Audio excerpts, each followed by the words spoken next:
Can we get settled so that we can start with the program?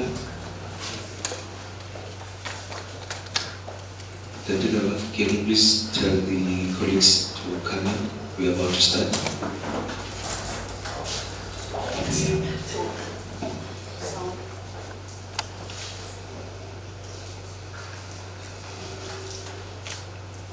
For honoring our invitations for this event, as we'll be presenting the state of readiness in preparation of the second registration weekend as the Free State province. My name is Mangai Mcheche. I will be your facilitator for this session, and I most welcome you. Before you, there is a program that will then guide the proceedings of the day. There will be some slight changes on the program. We will firstly, after the opening and remarks by the Provincial Electoral Officer, Dr. Chabalala, we will have the state of readiness by the outreach, which will then be followed by the combined presentation of conflict resolution, electoral matters and corporate services by our manager, Dr. Jumele Liba. And then after all the presentations, we will have discussions where we'll then get questions from the media houses, and we'll have then move to the closing remarks. Without any further ado, I would like to call Dr. Chabalala, but before then, there is an attendance register before you. Can you please just complete that attendance register? It will circulate. We have placed one for each and every row. Dr. Chabalala, let me call you to the podium to give us an opening remarks.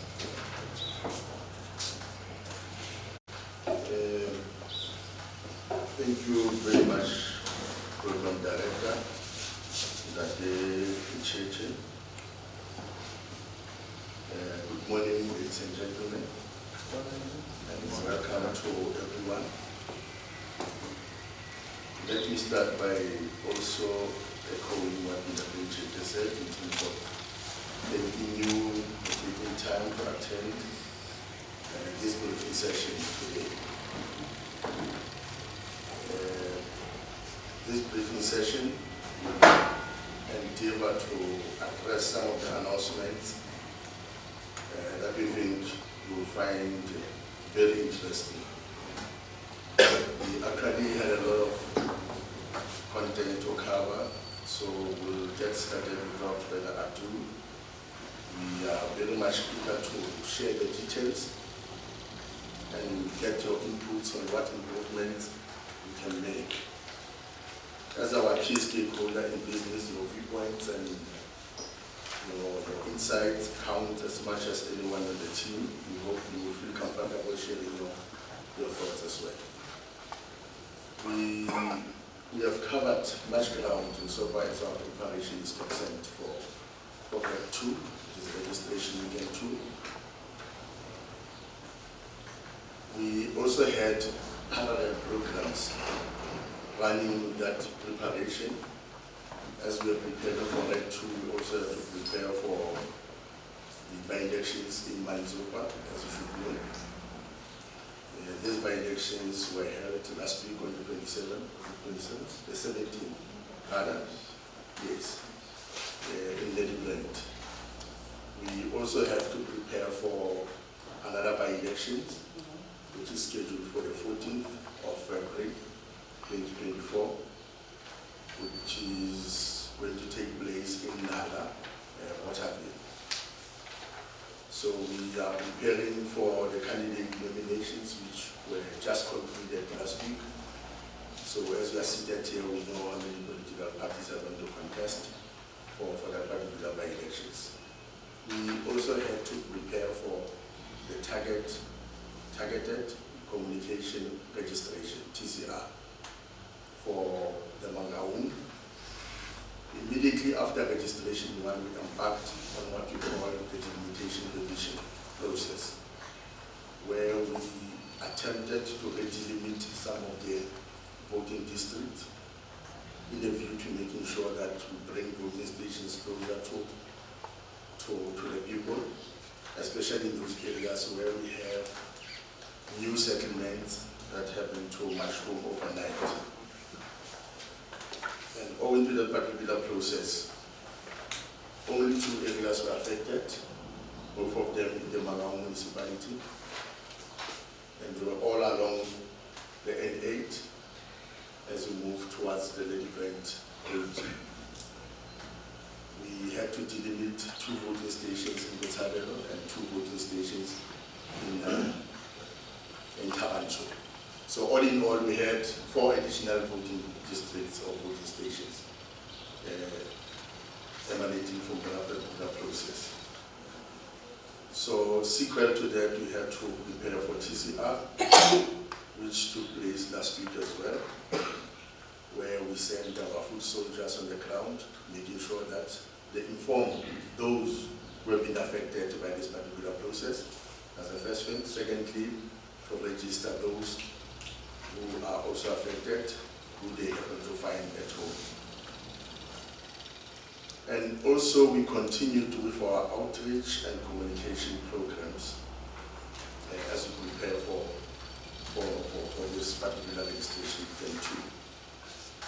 We also had to prepare for registration for people that are living abroad. And that process took place on the 26th, 27th, and 28th this past weekend for our citizens who are staying abroad, where we also afforded them an opportunity to register, as they also have an opportunity to register online as well. So all our missions, embassies, consulates were opened for affording the people the opportunity to register. And lastly, we also had to prepare for prison registration. We are going to register the inmates or the prisoners on the date of the 30th January up to the 1st of February. So we are prepared for that particular process. We have met already with the Department of Correctional Services. We have made some logistical arrangements. We met with the heads of various prisons. And all in all, in the Free State, we've got 35 prisons that we have to visit during those holidays. So we have to make preparations in that regard. Today's focus will therefore be on the state of readiness for registration. The presentations that Ndatenshe alluded to are going to focus solely on our preparedness for registration weekend 2. We're not going to cover anything that has to do with preparations for elections. That time will come.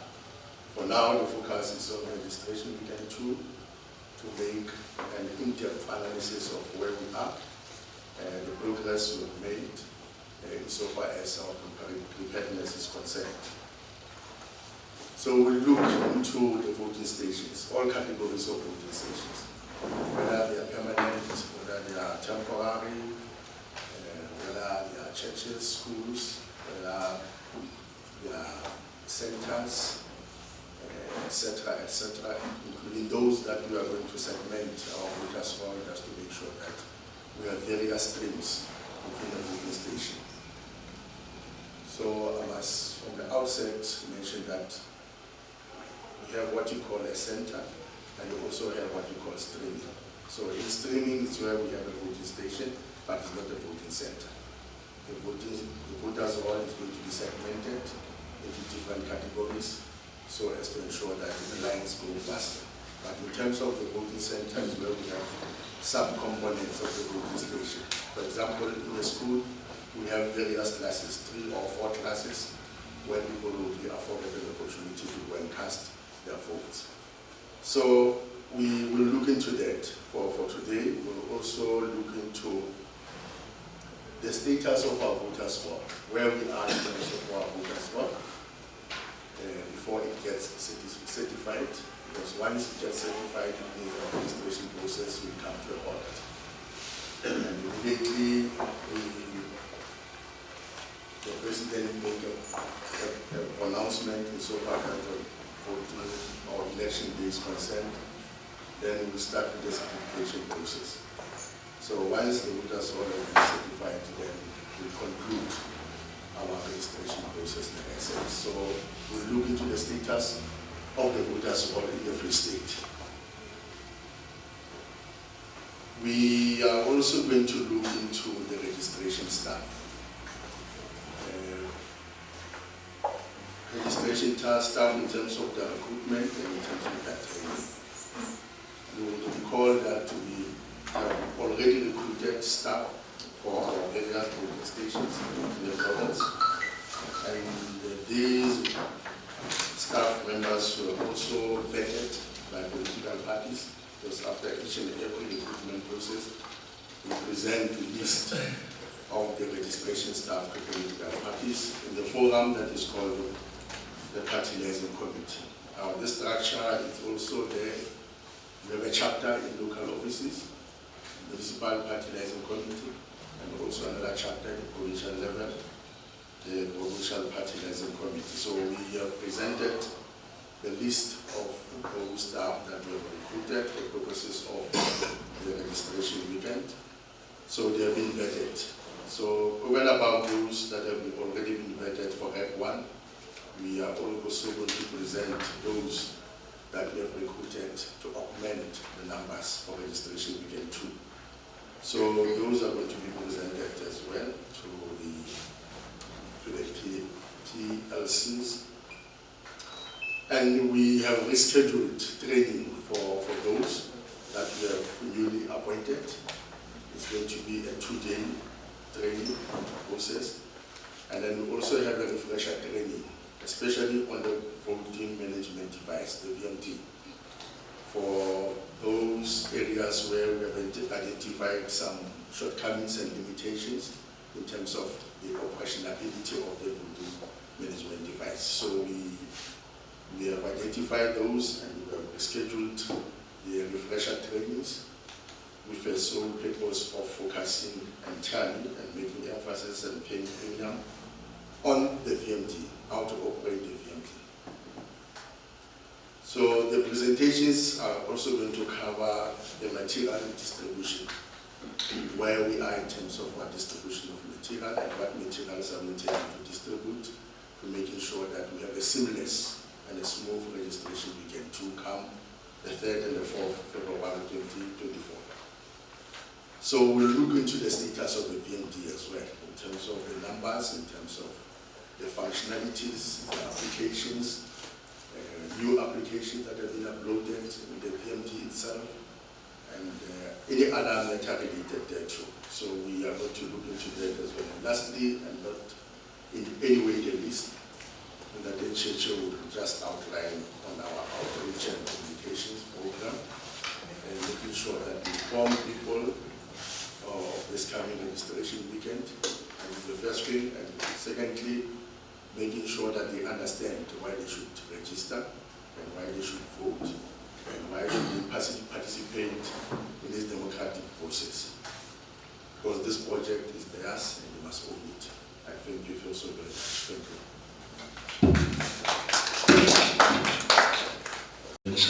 Our provincial electoral officer, for outlining in depth the purpose of our meeting today.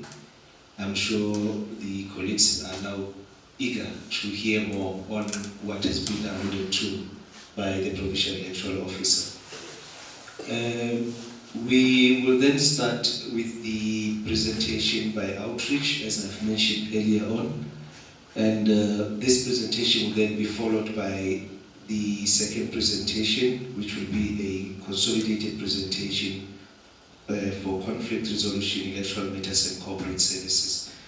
So with regard to outreach and communications, I'll be presenting on the following issues. I'll firstly give the background of the division itself and the recruitment in terms of the capacity that we are having in preparation for the registration tool, the civic and voter education program, the strides and the mileage that we have covered so far, the preparation for precinct voter education, the stakeholders engagement, the media multi-project, which encompassed the national radios and television program, as well as the community radio station programs, And lastly, I'll touch on the registration weekend, or the registration weekend posters and billboards as part of our campaigns.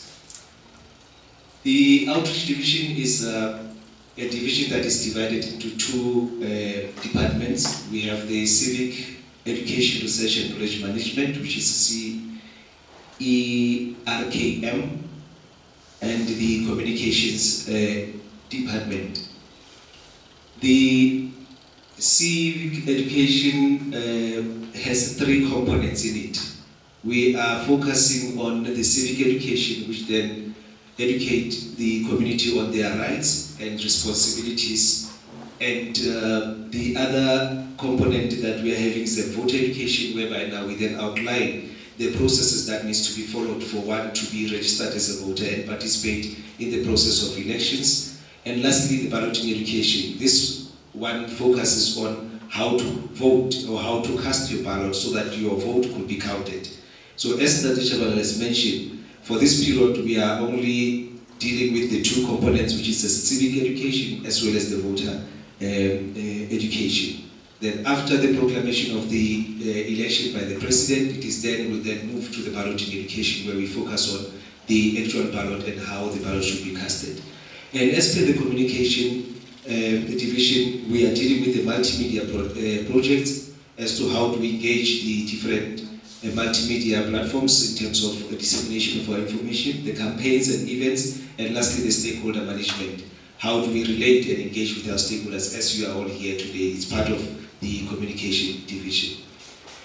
The civic and democracy education objective, as being alluded before, is simply to promote the culture of democracy and human rights by creating emphasis on awareness of civic responsibility. Make sure that people do understand their responsibilities within the democratic society. And promoting this knowledge and understanding of electoral processes.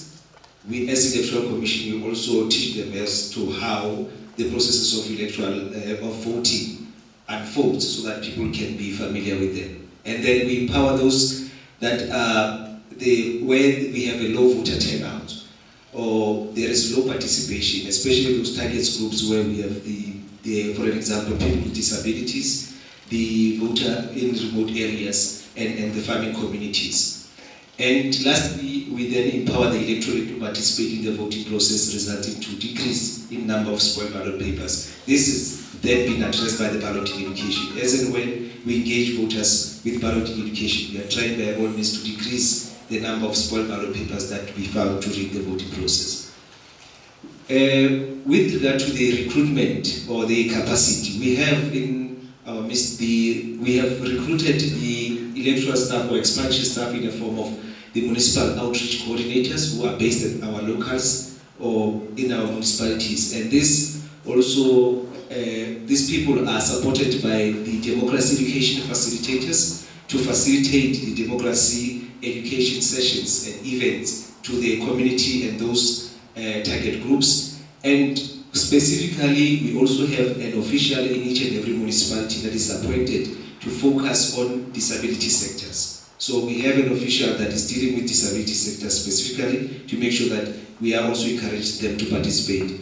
So as I mentioned, these are our foot soldiers who are on the ground making sure that they disseminate voter education processes. So for each and every municipality, we had an allocation of, in our province, we have an allocation of 32 municipal outreach coordinators, and to this point we have appointed the full complement of that staff. And the democracy education facilitators, we have a number of 138. We have also appointed the full complement from different localities. And the democracy education facilitators, we have been allocated 19. Of now we have 18. One has resigned at the beginning of this month, so we only have one vacant position in this category. The mileage as to how far we have went since the beginning of our project. To this far, we have conducted the events which are equivalent to 18,267. These events are engagement events of people not less than 20. So as and when our field workers are on the field, they must make sure that they engage at least the minimum of 20 people and above. Make sure that that is counted as an event. And for those that we have conducted, we have this far met a total of 360,329 people across the province in making sure that these are the face-to-face engagement, whereby now we then make sure that people are there. So these are just the pictures of where we've been. We are conducting these events in everywhere where we have a number of people that are moving around. Make sure that we also have projects that are related to schools, tertiary institutions, to encourage young people. As for this election, we are trying by all means to encourage young people to participate in large numbers. And for prison voter education, this project, voter education, is mainly to ensure that the inmates or convicts are also informed of their rights and processes that lead into national and provincial elections. So we are also educating them and informing them of the processes such as the registration process, what is the registration process and how they can register by outlining the requirements thereof, and the voting procedure as to how voting will be once they are registered to be voters. So the prison voter registration process is set to take place, as Dr. Chaval has mentioned earlier, on the 30th of January to the 1st of February, which is tomorrow until the 1st of February. Though we have to conduct the prison voter education, which precedes this process of registration. This has been set to take place from today up until tomorrow, which is the 29th and the 30th. But it can only take place once in a day or once in every prison. So when we have visited a prison facilities on the 29th, then there's no need for us to go on the 30th. On the 30th, it will be registration process. We just inform them and encourage them to participate in the process. And as the PO has mentioned, the arrangements are already set with the Department of Correctional Services for this process to take place.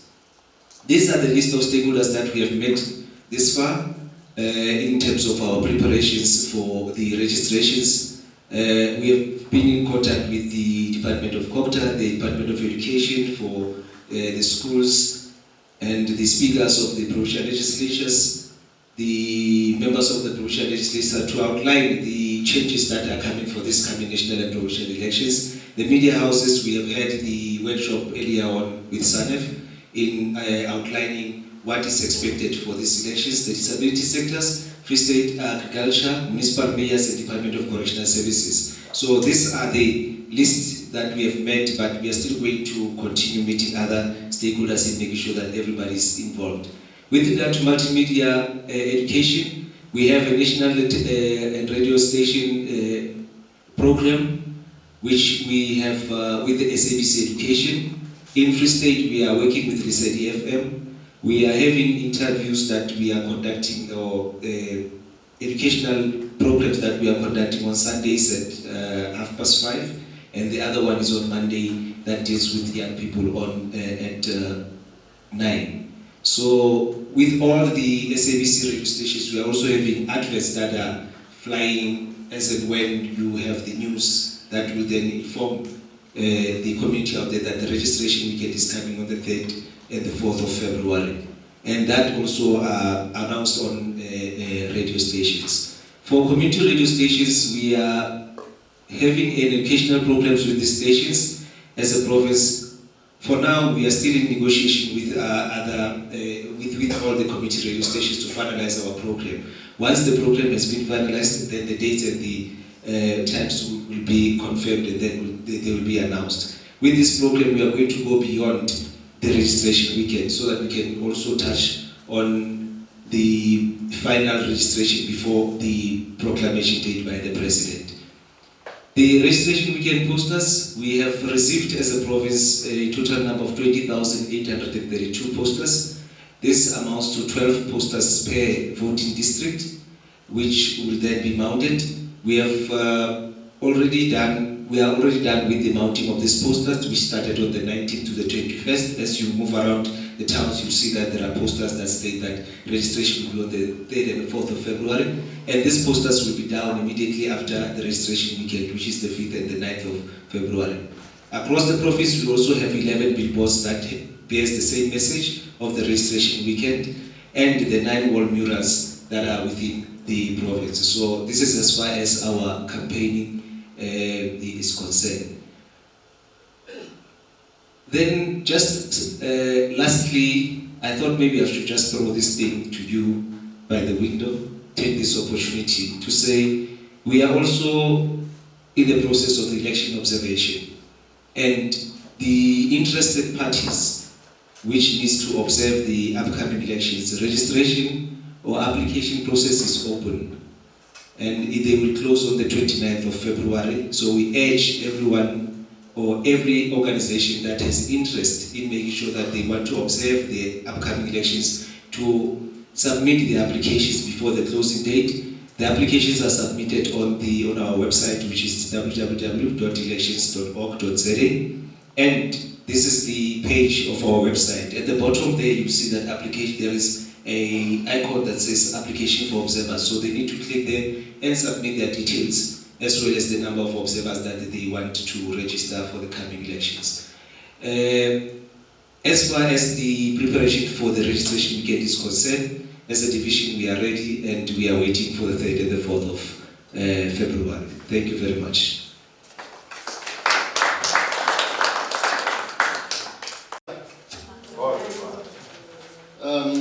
My name is Tumele Leva. I work here for the Independent Electoral Commission in the Free State. I am going to make a presentation as announced by Dade Mcheche. However, there will be no parts where I say this is electoral operations, this is HR. You will just follow the flow. May I bring the following into context whilst we try to set the presentation up. In everything that we'll be saying and reporting to you, please bear in mind that there was a registration weekend last year. It therefore means that we are not doing anything from scratch. We are just building on our achievements for the past registration weekend. We are just polishing where we may have made mistakes, and we are improving on what recently happened. That is the first issue that I thought I should mention. The second issue that I also need to mention is that we had, before the first registration weekend, what we called a dry run. In other words, we did not want to test the efficacy and workability of our machines, of our staff, on the day voters come to register. We preferred to have a separate day where we were testing, one, the ability of our staff to arrive at voting stations on time, and to check what problems, if any, may be encountered. Two, we had to test all operations on our devices, on the voter management devices. Also to check that if a person, a voter that we had invited present themselves on a registration day, what challenges, if any, are they likely to encounter. That was an internal process. The media and the politicians, political parties had said, and in some instances insisted on being part of that. And we said, no, it is our own internal process. We are checking ourselves, we are righting our own wrongs, and so on. And things basically went well. So when we went into the first registration weekend, it was not like we were going into a new experience altogether. We had already anticipated and mitigated problems that we were to encounter. That Chabalala, I heard in your introduction you did not say I should do the following, but I am taking advantage of the fact that let me throw one or two first. What feedback have we received from voters, from political parties following the first registration weekend? I know that question would come. What had gone wrong? This is with the first registration weekend. The commission throughout the country was ready.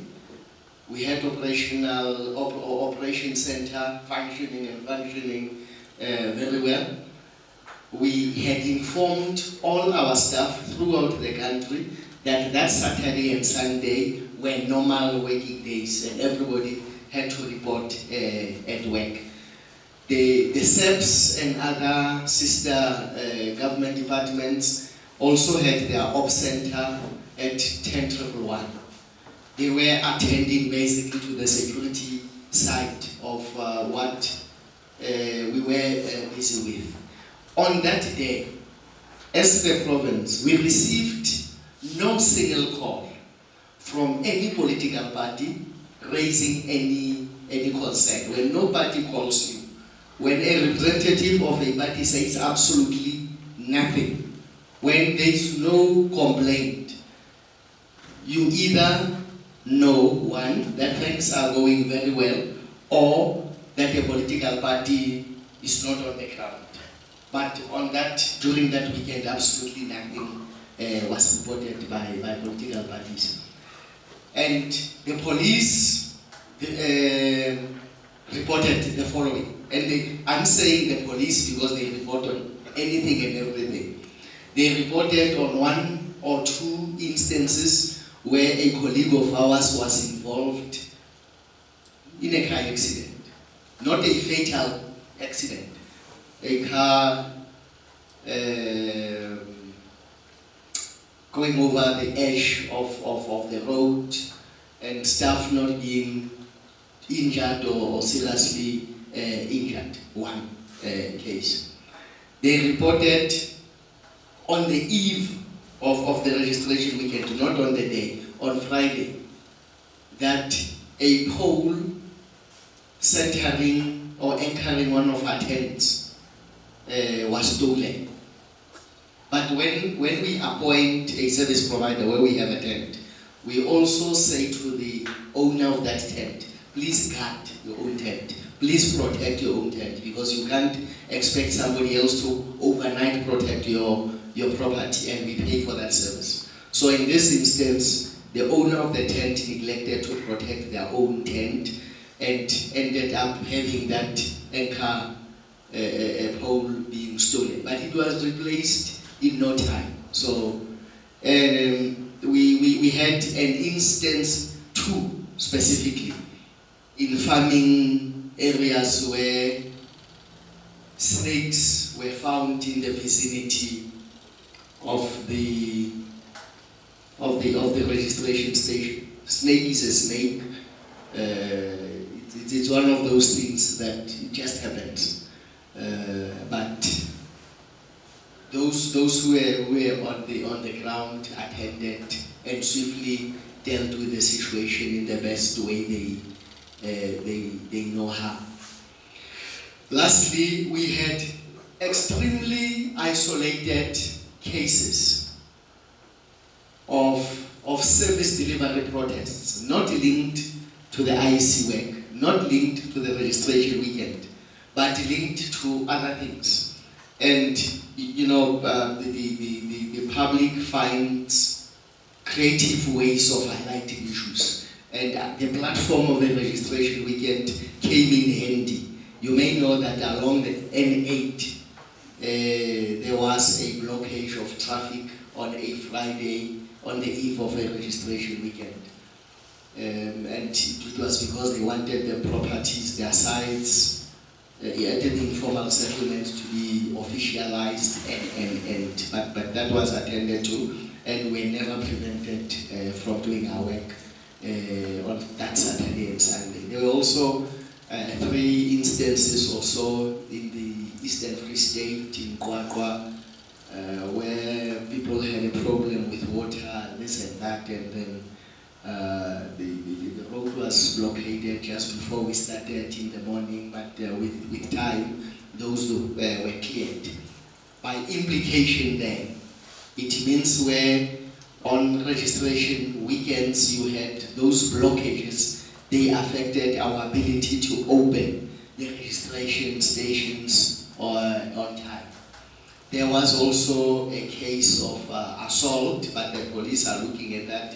That is a matter between members of the public, nothing to do with our voting stations or registration station, who chose the vicinity of our registration to fight about issues that they have always disagreed on. So that is just the picture that we had with our last week registration weekend. We had provided figures where we are, how many people were registered on the first day and how many people were then registered on the second day.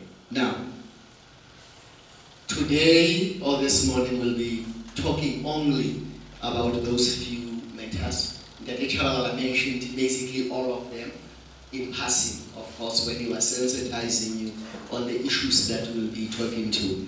And that those are, 1, the delimitation process, what then happened following the delimitation processes, this nice machine that we are using, voter management device, the distribution of material, as on Friday, the other registration platforms, how we are faring, and maybe our performance in the last 2 months, operation centers, the registration of inmates, as that Chabalala mentioned, and then the recruitment and training. Colleagues, I will not be looking here most of the time when I talk. These are for my notes only. Every time we have a major event, a major election, broadly, 2 things happen. An independent structure, which is not us, called the Municipal Demarcation Board, established in terms of both the Constitution and its own founding provisions, sits down and they determine a number of things, including the external boundaries of municipalities. They would say this municipality, Manzoba starts here, towards the north, towards the south, it goes up to there, east and west, it goes up to there. That is not our responsibility. It is the responsibility of the Municipal Demarcation Board. You know, the chairperson comes from the Free State in that day. Thabo Manyoni, he has his own committee that he works with, hence the word board. They also determine the wards, vehicle, the number and the boundaries of wards in a municipality. That is not ours. It's not our responsibility as the IEC to determine where Ward 1 is, where Ward 2 is, and so on. We do not participate in that process. We do not interfere. We do not become involved unless we are requested by them to provide only technical information, because they are independent. The law says they are independent, in the same way that nobody interferes in our work unless we invite them in. They also operate on the same basis. Once they have finalized their work, and perhaps it could be important for you to know what considerations, what is it that they look at. They will look at the economy of the place. They will look at how people interact with each other. Interact in the sense ya hore batho bana na ba dula mona ba reka monana and so on. So they would be clustered together in a ward. They also try to avoid as much as they can, because that's what the law provides for. They try to integrate communities, not to proceed with apartheid determinations where blacks would be there alone in their own worlds and so on. However, there are instances where that can no longer or cannot be avoided. Once they have done with their work, they hand us, by us I mean the IEC, set of maps. They say, IEC, here are your maps outlining municipal boundaries, also outlining internal boundaries. Then with us as the IEC, then we look at within this ward, using specific formulas so that people do not travel for long distances, people do not have to cross rivers and so on. We delimit, we divide each ward in what we call a voting district. They are small, manageable segments of a district, of a ward. We call that a voting district. And there is a principle that we use. We say one voting district, one station. Meaning within one voting district, you will have one voting station. You must remember, we do not determine the boundaries of voting districts every time we have an election. We already have, because the Commission has been conducting elections for over time. We only revisit those voting districts, their boundaries, and so on, only when we have the election, just to check on whether they are still relevant, they work for our people and so on.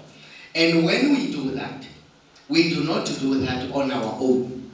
Our people, our staff stay within communities. Get a community, I stay somewhere. I know from my experience what may be working and what may not be working. However, in each municipality we have a structure that we call Municipal Party Liaison Committee. At the province we call it a Provincial Liaison Committee. At national, it's a National Liaison Committee. We then consult with those structures. We draw lines on the maps, and we arrive at the boundaries by consensus. And then parties participating at that level will then sign at the municipal level, and the information then comes to us. We look at it. Once we are happy, we provide that to the Chabalala to say, this is what has happened, we recommend therefore that we proceed along these lines. That is what happens broadly. Let's go back just a bit. And another reason is we also ensure that people don't stand for long time in queues to register and to vote. I don't think you will mind in mentioning that whatever information we provide on how long a person waits, it is not information that we give thumbsucked. During the first registration weekend, we had independent auditors visiting specific stations. The number has increased, I just don't have it here. With the registration weekend, we are going to have more independent auditors that literally stand there and check how long a person stands in the queue before they are assisted, how long a person stands inside the voting station until they get out. And that type of feedback assists us in our continuous planning. So, along the N8, as Dr. Chabalala mentioned, Saitilena Butshabelo le Tabanchu. New people moved in just as we were preparing for registration 1. However, our planning was so advanced, so we went on with our own work. We said we shall make provision because we knew that we were going to still have a registration weekend too. So once we were done with registration weekend too, we went on the ground. Not only for Mangaung, I need to mention that, for all towns and municipalities and villages in the Free State. We, however, decided, on advice of our colleagues working in those areas, that there are no significant movements in other municipalities to justify additions or changes in the number of voting districts, and that we shall look at that in the new election. However, it was noted that Mangaung needs an urgent attention, and we put up four new registration voting districts, let me put it that way. So all of those new voting districts are unfortunately in open fields, give temporary stations where we shall put up tents. So over the weekend, as Ndate Chabalala said, we embarked on what is called targeted registration. As things stand now, following the delimitation process, first registration weekend, and following the 4 that I spoke about, in the Free State, we then have 1,586 voting stations. We had 1,582 in the previous registration weekend. Now we have 1,586 inclusive of this new 4 that I'm talking about. All of them are active. So over the weekend, what you should be asking is how many of the 1,586 stations are open. So all in all, we must open all 1,586 if everything goes well. Then permanent where you have a semblance of structures, where we have a school, we have a church, we have a crèche, we have a clinic, we have a library, or even a skill, a style. Somebody gave us something that has either mortar and or brick. That is what we mean by permanent voting station. This is a breakdown per municipality. I won't bother you with the breakdown per municipality. However, then the temporary dividend, 185. Maybe what I should also have mentioned is, in our delimitation processes, we also attempt to refocus the number of tents. This is a moving target. We succeed in some instances, in some we do not succeed. Now, as a member of the public, if you are not privy to the boundaries, okabona either a tent or not a tent, a permanent structure, and you say, why are you pushing up a tent when here is a school? But if you really zoom into it, you'll realize that those schools, those stations that or buildings that you think can be used do not fall within the specific voting district. You may have one voting district that has a lot of permanent structures, and next to it, unfortunately, a voting district with 1 or 9 permanent structure, or a structure that the owner is willing to provide to us for use for voters for a number of reasons. Then voting centers, let's say 238, Ndate Chabalala o ile ka tsona tse permanent ke tse 238. Voting center ke areas where we have high numbers of registered voters, where we attempt to assist people who come in as fast as possible, and in those instances we get more staff, and the voters roll comes already divided. We'll say maybe people starting with surnames A to E, F to somewhere, they go to the second class and so on. Those are voting centers. The mechanics of those, I think, we can discuss at a later stage. So those that are permanent are 238, those that are temporary are 22. Temporary still meaning tens. Basically, these are just details of what we've spoken about. Meaning, because this here, you may not know which of these municipalities then form Garib, which of those form Thabo Mofutsanyan and so on. So the next 4 slides or so are just intended to break that down, to say in this municipality, so-called DC 16, in this district, so-called district 16, we have let's say Mengopano Mohokare. These figures are exactly the same as the figures outlined here. The same with Lisholi Putswa. Lisholi Putswa Kitselabo, Overgo, Virginia, Yakwana.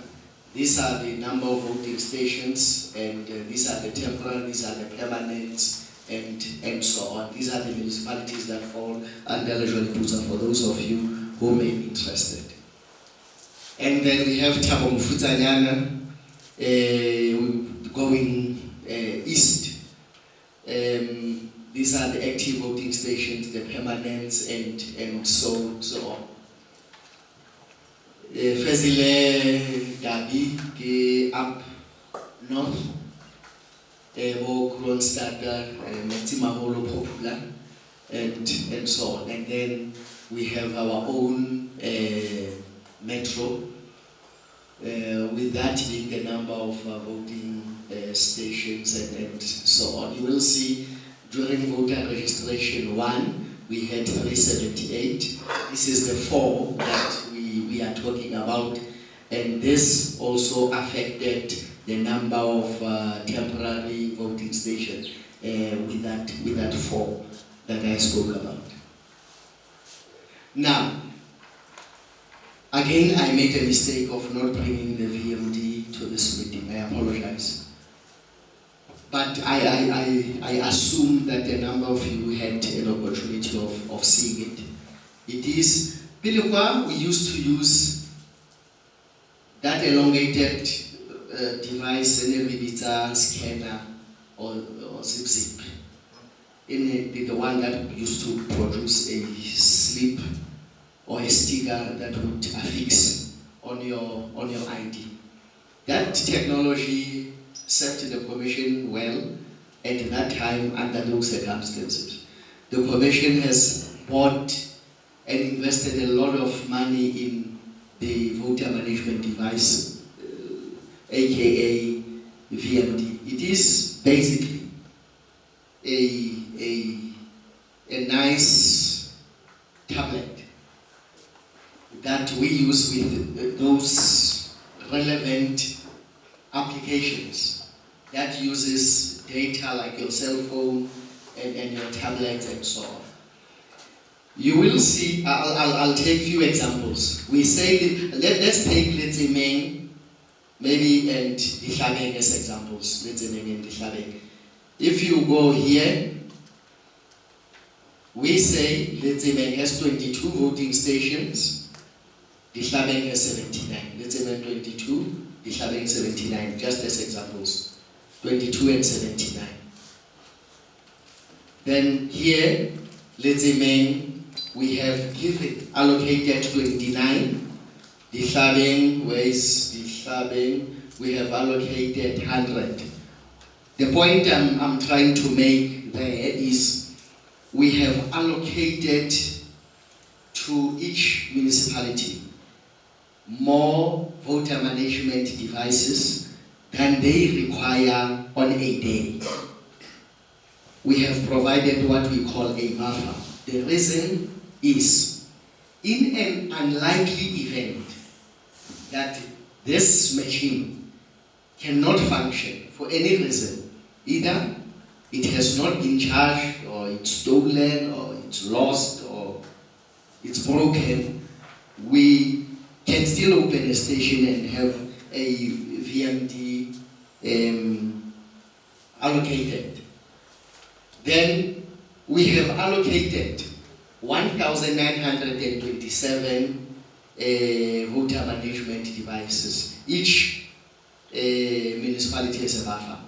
However, should any municipality at any time indicate to us that they need additional over and above this, we are also able to provide at short notice.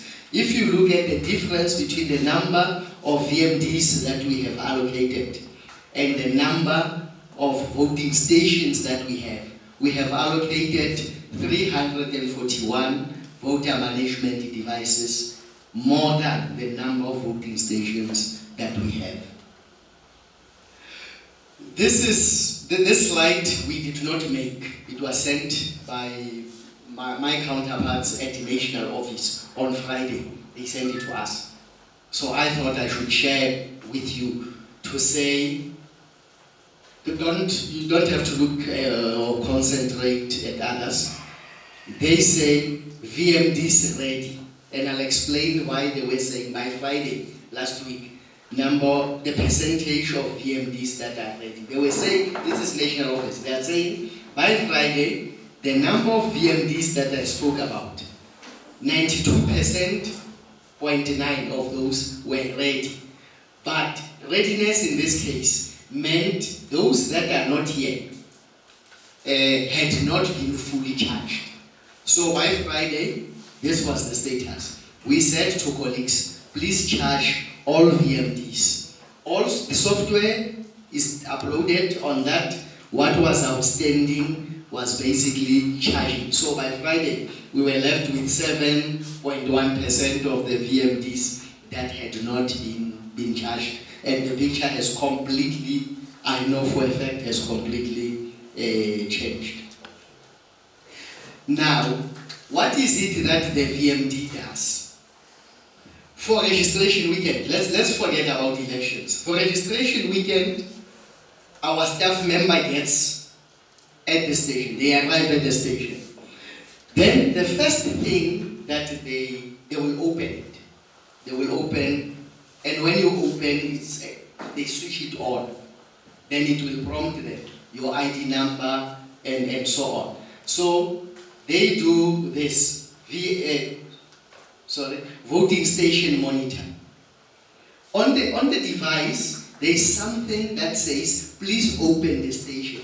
They just click, and the station is open. Then if you go into the IEC website, you will see how many stations are open. I, Ndate Shabalala, and Ndate Ncheche, and other colleagues will also be able to see how many voting stations are open without the need for us to call each station. It will even tell you at what time it was open. It will tell you by whom it was open. It will tell you the particulars of the person who opened it and where was that person. In other words, nobody can open a voting station being at home. It will give you the coordinates where the station is open. The same when the station is closed at the end. They will just have to click. It will tell them, please close the voting station. You just press and the station closes.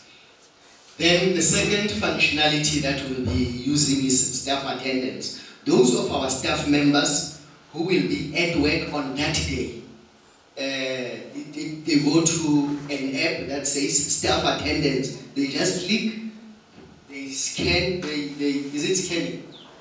Yeah, they scan the IDs of those who are in the station at work.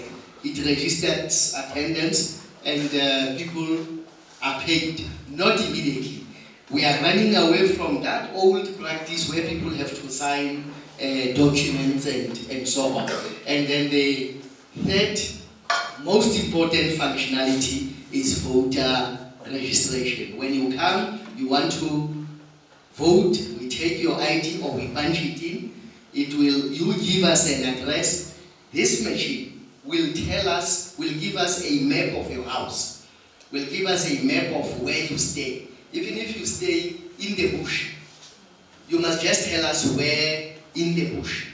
If you say you are in Setsoto, in Magalane, it will take us there.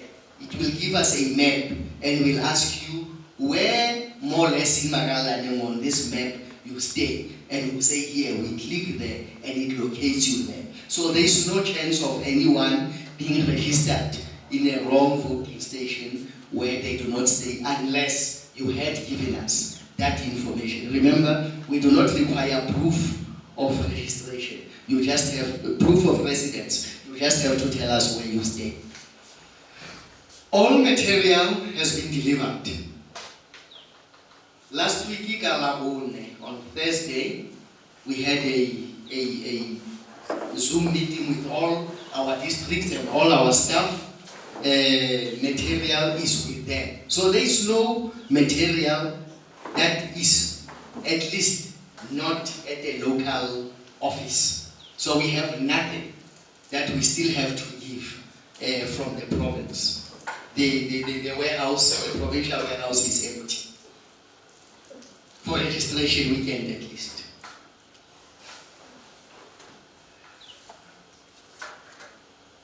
For each station, each voting station, we have staff working there.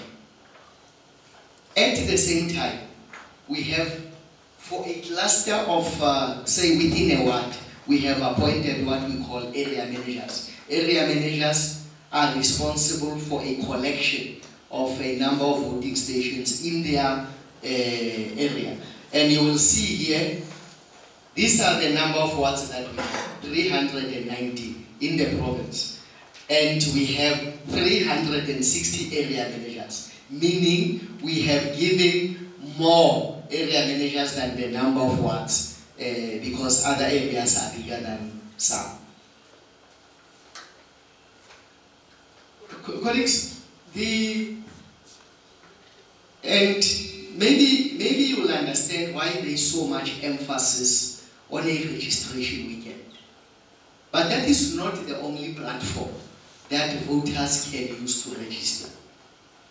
Anyone sitting here who, one, is not registered can register themselves now if you have your ID. Anyone just using your device, whatever device you have in front of you, as long as it is linked on a network. Two, anyone can walk into our offices, and people are doing that throughout. So the registration weekend at the most attends to those people who could not use any of the two platforms that I mentioned. But that does not mean that if we have no registration weekend, people do not register. I just want, let's open the November, and the November figures of online, it's only online, provide a fair indication of an average of what happens on during other months. November.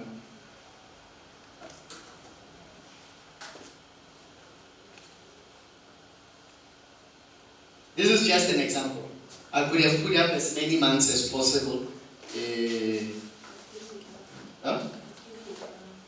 It's okay. Mepogoyane says is giving an error. I will shortly sort it out. Just before we go into questions, I'll open it up. I'll open it elsewhere. Maybe on another folder. You go off and take it up with. Then we are going to have operation centers. Remember, in the Free State we have one province, which is the Free State, and we have 5 regions or districts. Those are the ones I mentioned, and so on. So our op center is here where we are now. From today until after the registration weekend. Oh, by the way, you may not know, the provincial office, or where the provincial building was, almost fell on us. The building literally fell down. It doesn't belong to us, it belongs to a private land, a popular landlord in the city.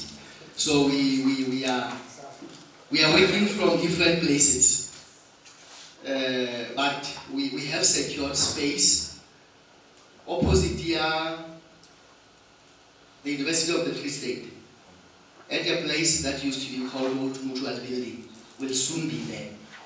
We signed the contract, they are setting it up, but it will take long. It may take 3 to 4 months from now. That is why we are setting our center at different places, depending on the size of the event. And each district will have its own district center, and each municipality will have its own op center. Crime in the country is not our responsibility. Crime during elections is the responsibility of the police, of the prosecuting authority, and so on. We have a code of conduct within which parties must act or must behave.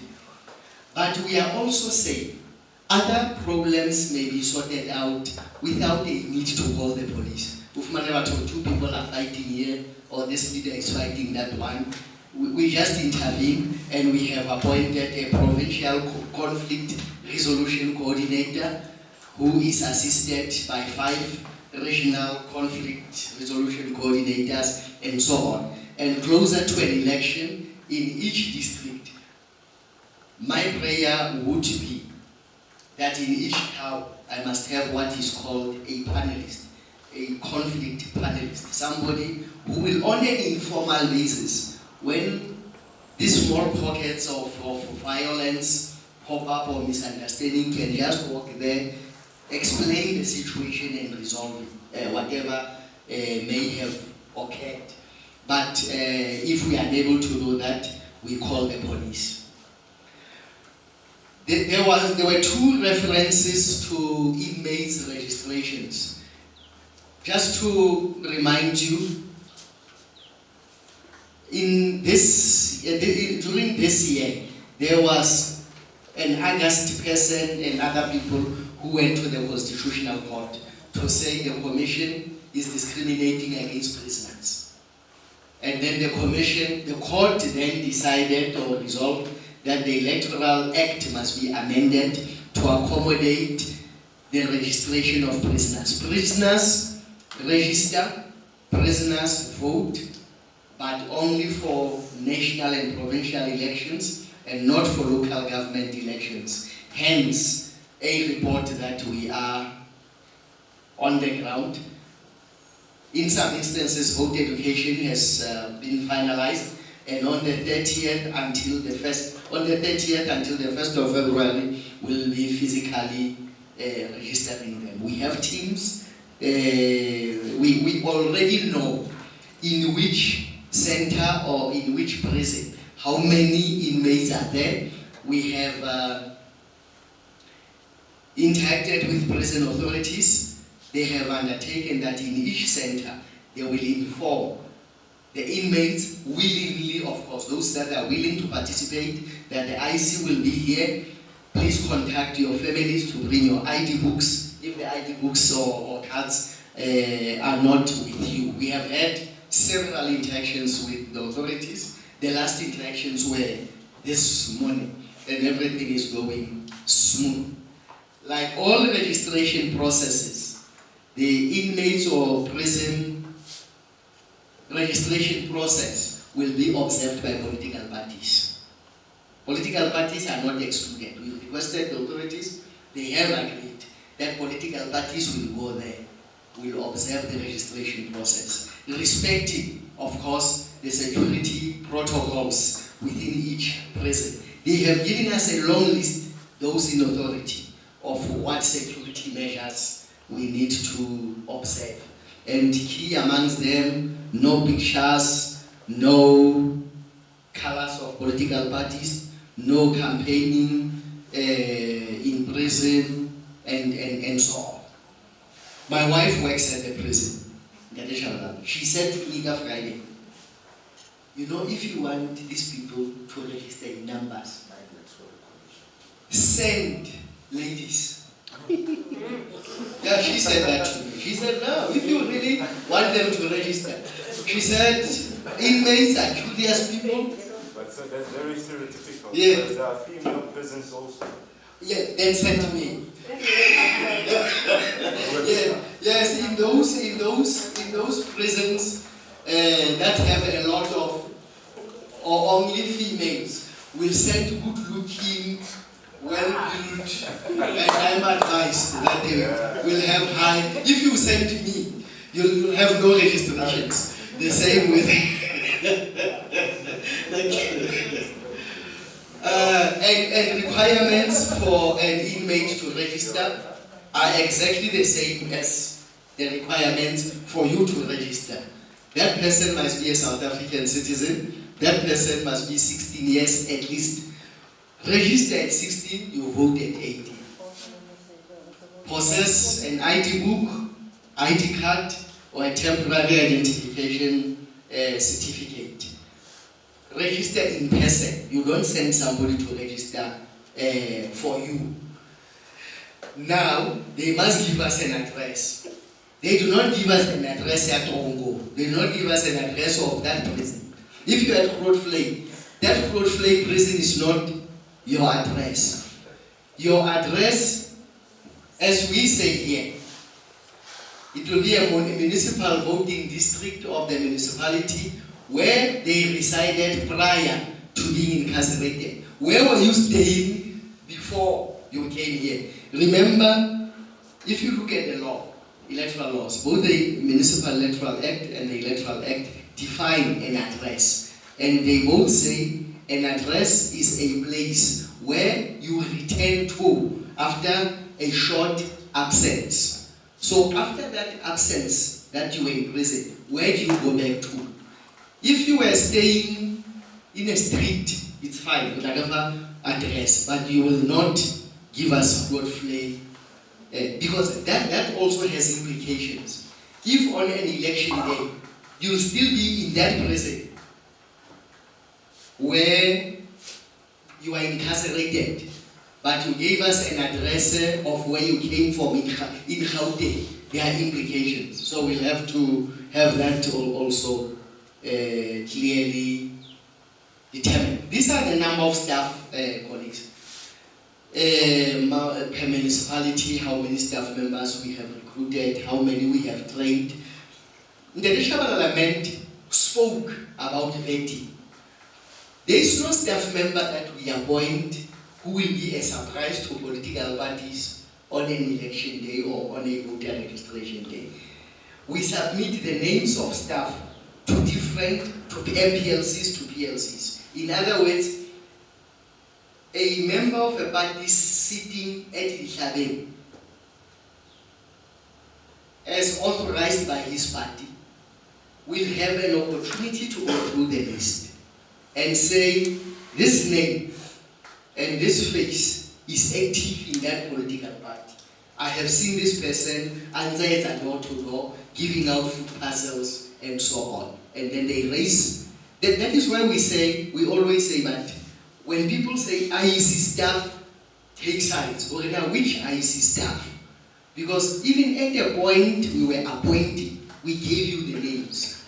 And it's up to then you to give us feedback on the people that you think are biased. They are also vetted by the authorities, the security agency. They vet different things. They'll vet your criminal records, and because we also, some people are not forward. They do not volunteer certain information. They will not tell you that I was convicted of rape and murder. So they will tell us and then we will contact you. We are done with refresher training. What perhaps that we should, or I'll say that at the end. I'm almost done. I just want to go to the figures.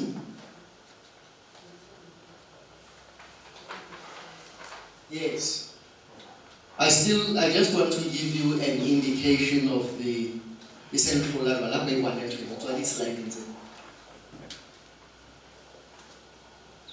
Let's close this. Let's go to Free State launch PPLC. Oh yes, I sent you an email this morning. Here it is.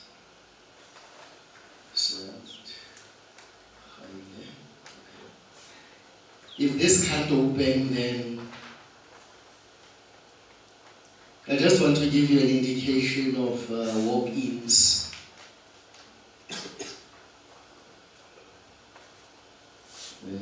Walk-ins.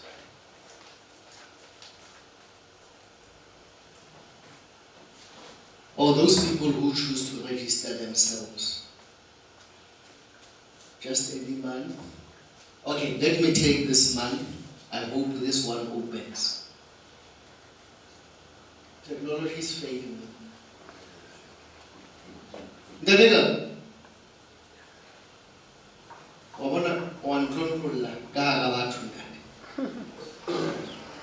Okay, no, but I'll make sure that you get the figures that 3 months of, but the figures are huge. The people who, young people, because we were advised over time that this thing of yours, about battle station is not working. Combine it with online, and online is working. I think in the month of November, we had close to 22,000 of people who went and registered. I'm not talking about changing addresses, registering first time. And they just went down during the month of December. I do not know why, because people still had their devices in December. But I think they were interested in other things. But if you look in October, it's 16,000. The number ranges 15, 16, up to 20 something. I hope I did what you asked me to do. Thank you. The opportunity now to ask the questions with regard to the two presentations that were made by the Electoral Commission on their state of readiness. May I request that I take a round of 5 questions so that the presenters will not forget what you have asked. May I start from this side if there are any questions? None? Can I go at the back? It's okay. Can I stand back? Could I stand up? Well, so we have very limited time for the second registration weekend. Is there any audio material available for our radio station that we will receive?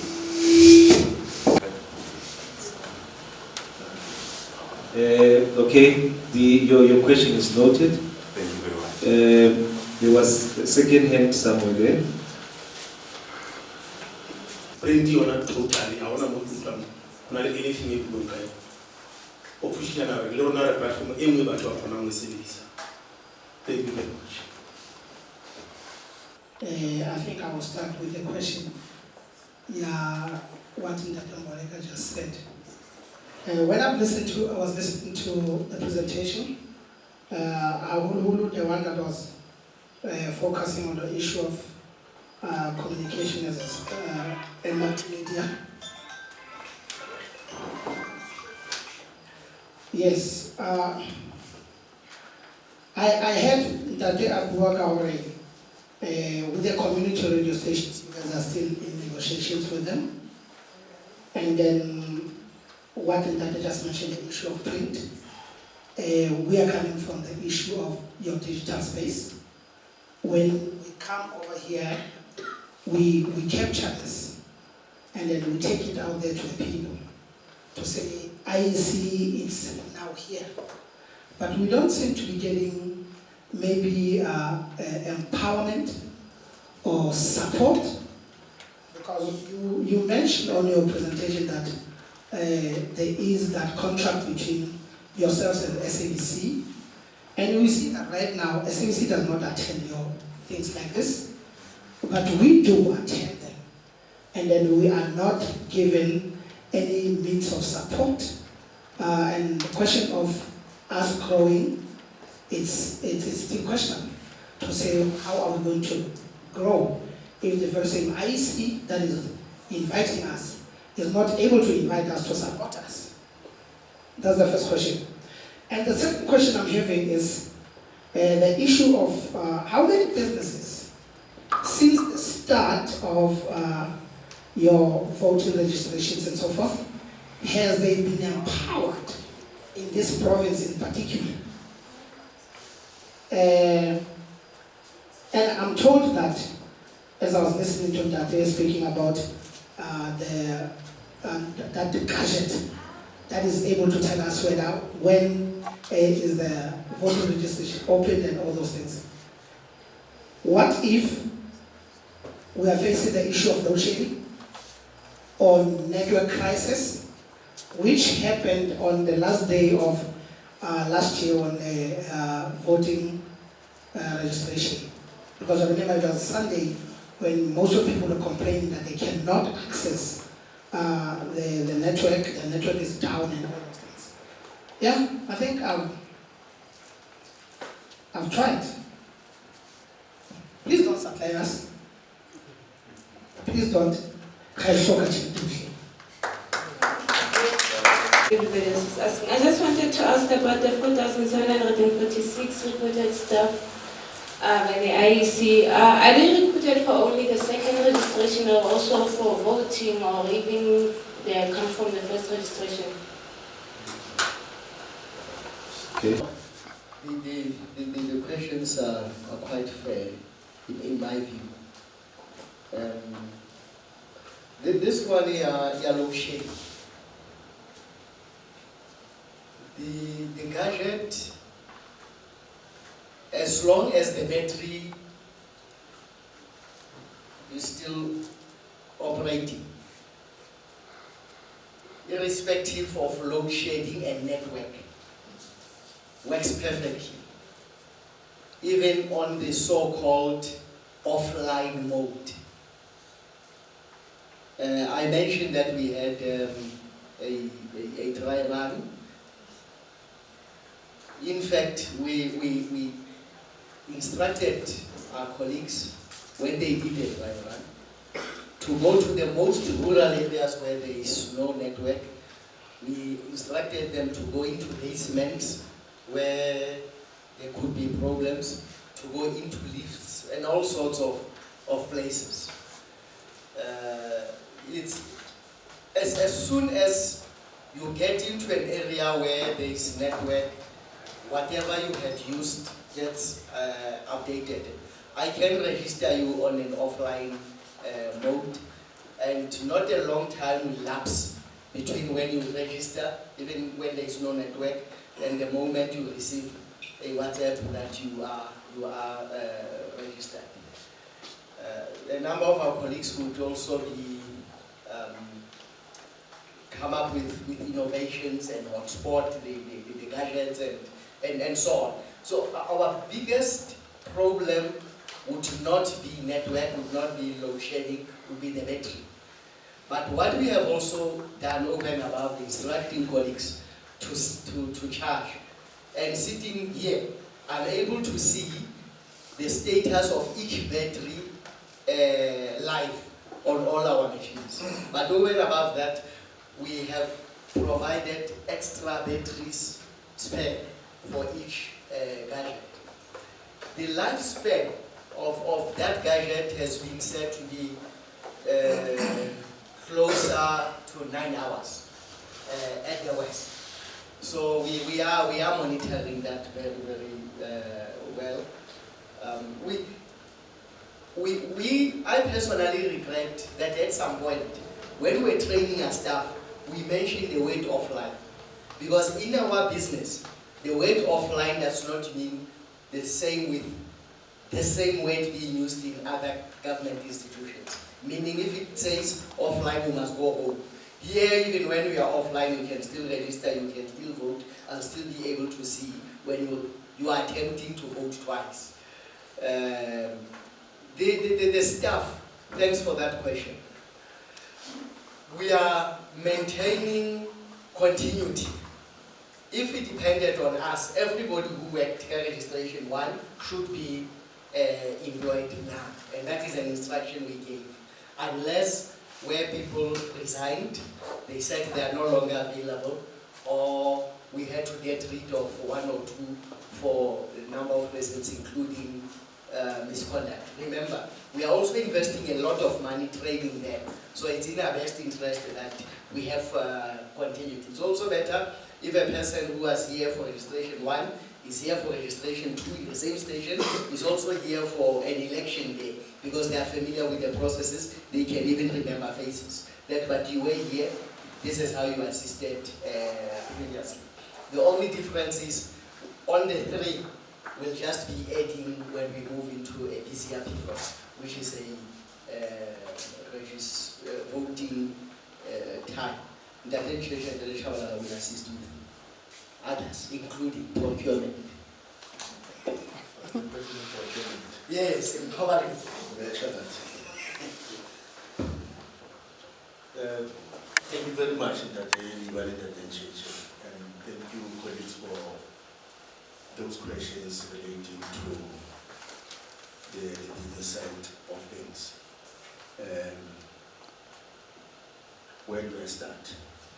Yes, we do give business to our local vendors, our local service providers. We try nail and tooth to make sure that in each and every municipality, every emerging business person is supported through our processes.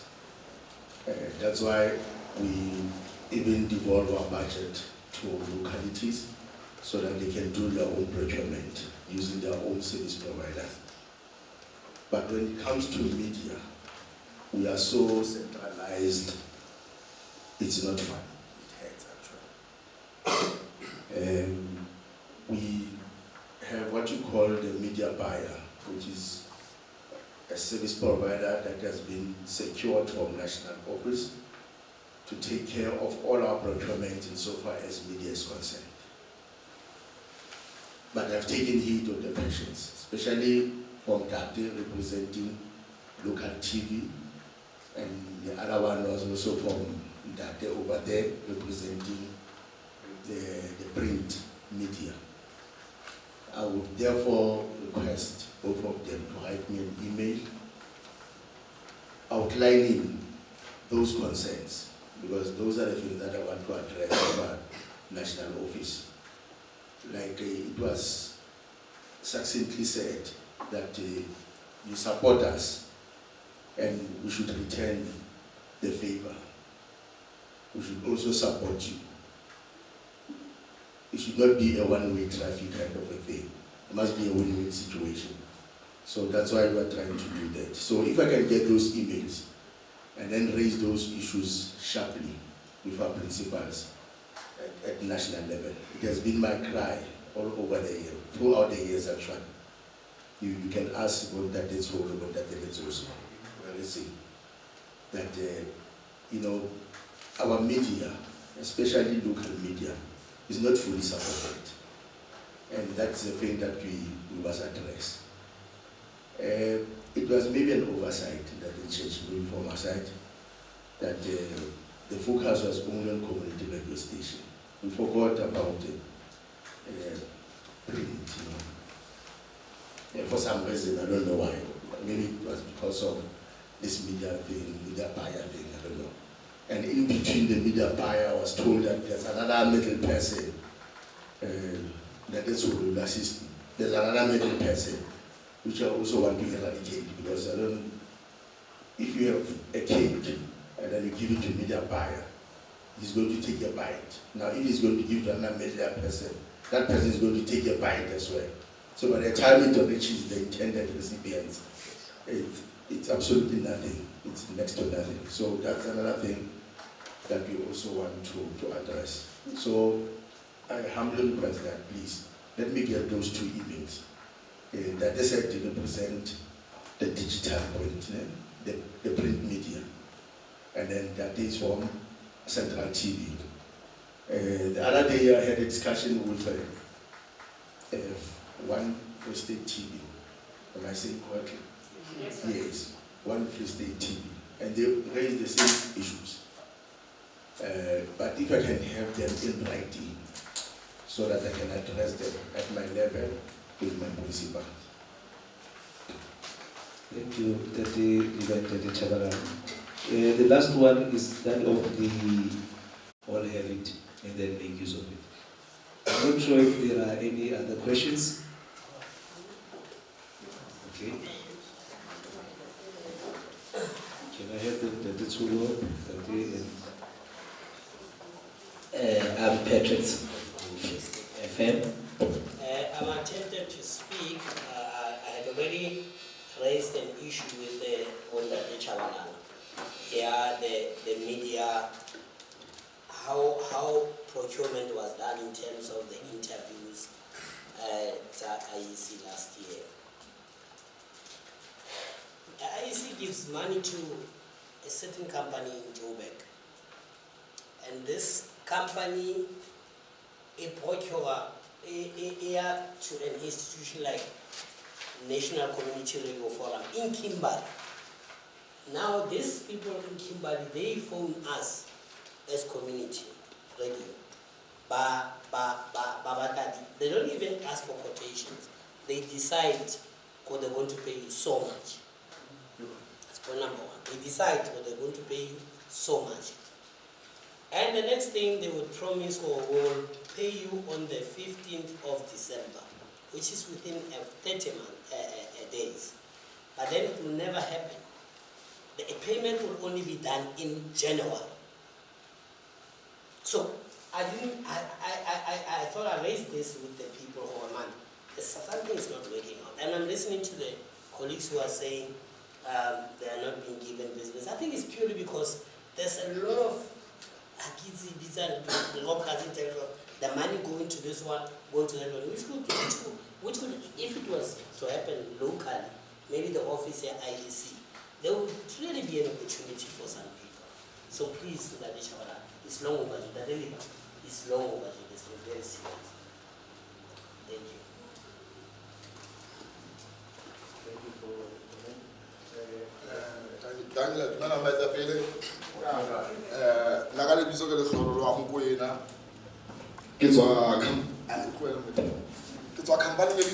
entertainment, especially as I got events. Can I get a report or IEC, because I know you guys, you currently facing the challenge of attracting young people to come and register. What kind of plans do you have? Because I want more communication in your role now. Campaign and events. How do you going to implement your campaigns and events to ensure that you attract the number of young people?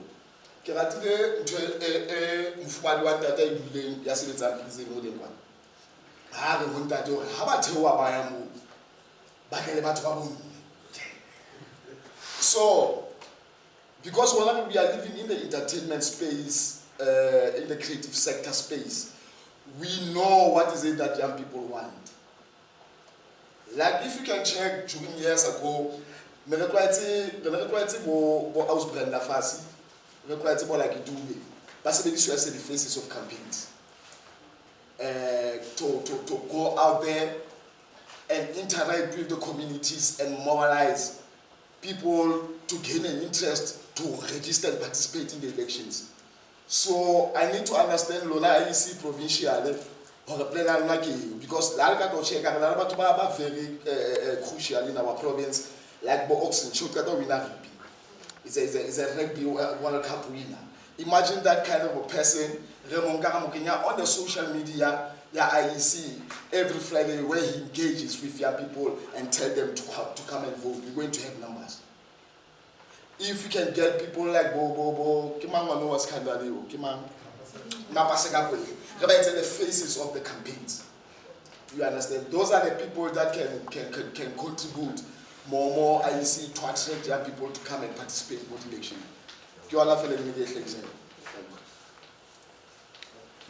Thank you, Jadil. The last question.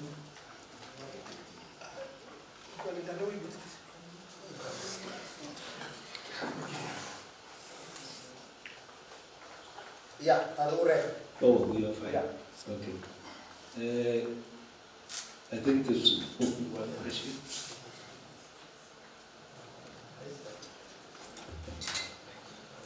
Yeah, colleagues, I once again appreciate the questions you raised. On a daily basis, and when I say on a daily basis, I mean literally that. We receive letters, telephone calls from people. One will say, "Na, ki celebrity, yena, ki celebrity." And if we go celebrity, and my daughter and his son, as I would say, and that person is a young person, are you really a celebrity or are you really an influencer? Because we have a lot of.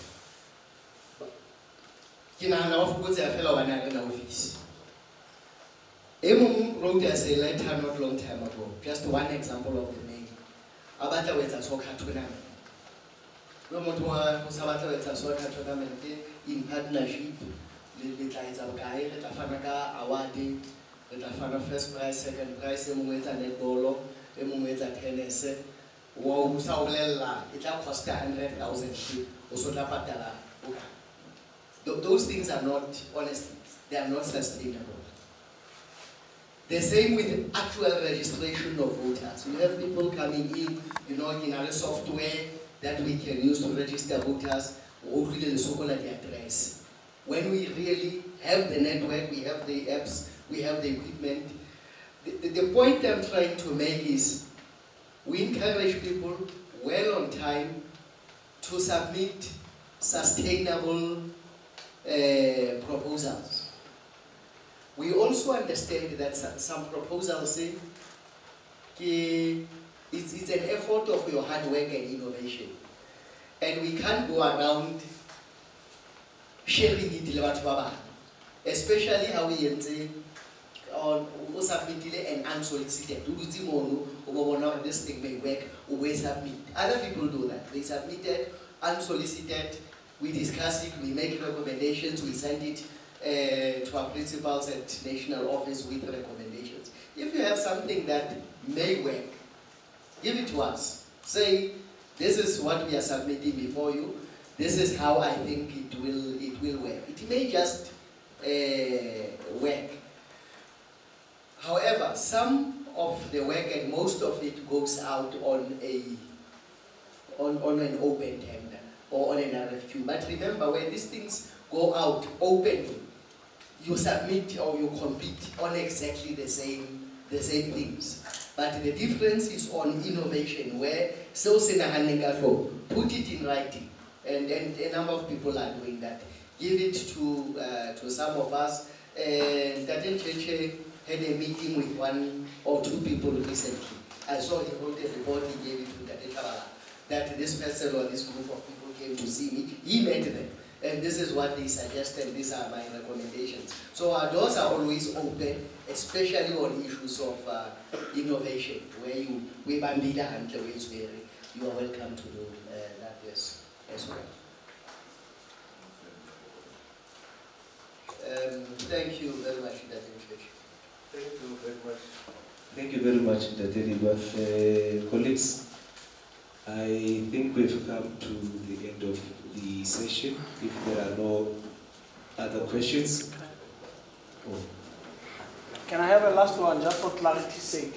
Could now that office was clearly well, and let's say every 4 months, the base team, does that mean the ops will be here? And if people want to bring those unsolicited proposals, like Altola or Namuna or Altola Alaka, whatever how register our voter, you must have an address. Yellow na ere. No, Datin Cheche, Datin Gaba, Mepokunyani. I'm just making an example with those that are here. Are at my own offices at the city hall. Basedeleta Date Haile Mechalati, Lena. Who else is here? Receptionaries are at the provincial warehouse. What is the address? It is at Monument. yes, you find us there. So we have 2 addresses. Don't ask me he works Maspala Momologo. He can go to Talopele today because of the nature. He was. So here we are here only today just to ensure that everybody is under one roof until next week. Come on, we are away. But if you want to find us, and I suggest you find it at NGH, but I'm a office in Yamanga, first floor. Okay, can I fellow IEC floor in office in Yapelika? That's when the NGH remember. Thank you, sir. Thank you, Dr. Liba. And colleagues, for as Dr. Liba has just mentioned, from today up until the 12th, we are stationed here. So, for the duration of this period, for your progress in terms of the registration, this is where you'll find us.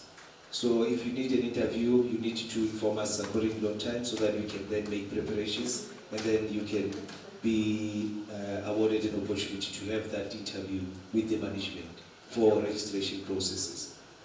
In absence of any question, let me then thank you so very much for your cooperation and call upon the manager to come and give us closing remarks.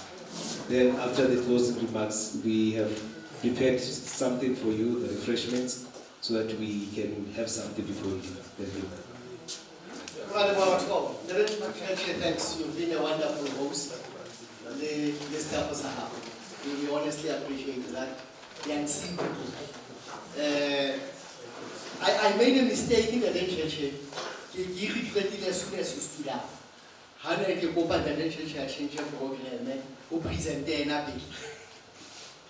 How Kalaba Santa we had a print media, leading media, I knew, or workshop with it. I instinctively knew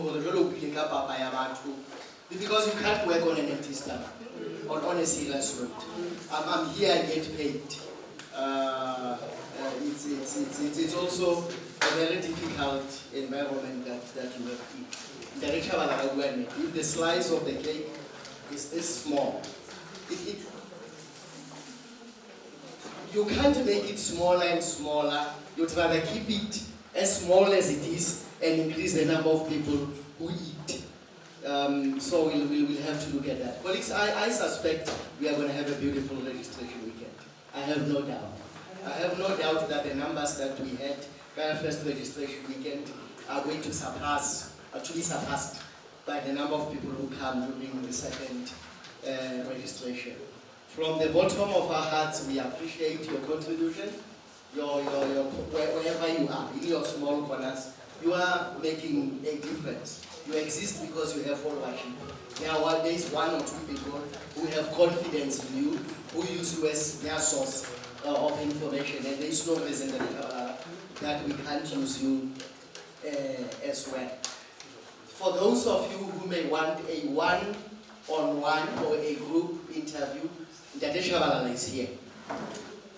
He will honor you with the next 10 minutes to take a number of your key questions related to your registration, our registration weekend, those who want video clips and so on. He's here. You see, if you miss him today, you are going to have me, unfortunately. So while he's here, at least face to face, please use him. Ladies and gentlemen, we appreciate your presence. Thank you.